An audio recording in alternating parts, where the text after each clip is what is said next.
तर पाऊस लागतो बाहेर. आता कांदा भाजी करते. ह्या बघा, कांदा असा बारीक करून घेतला.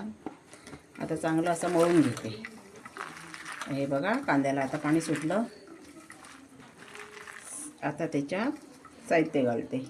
2 चमचे तांदळाचं पीठ घालते, कुरकुरीतपणा येण्यासाठी.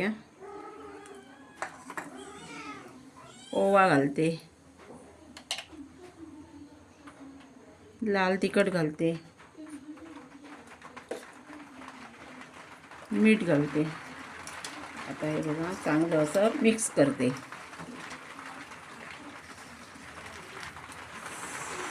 आणि हे बेसन घालते. थोडं थोडं घालते, करून मळून घेते. हे बघा, पाऊस भरपूर लागतो बाहेर.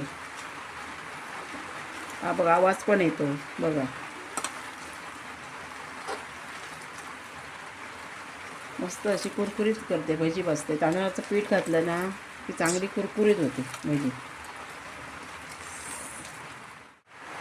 तेल आता गरम झालं. आता त्याच्यात हे बघा, मळून घेतलेलं पीठ सुटते. हे बघा,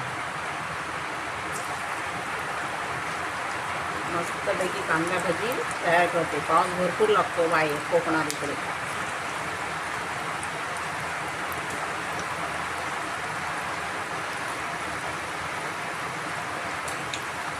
तो गोल्डन कलर झाला.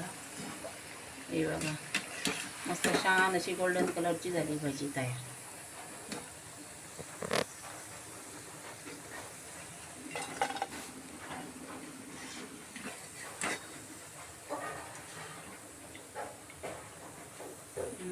हे आता सगळी अशीच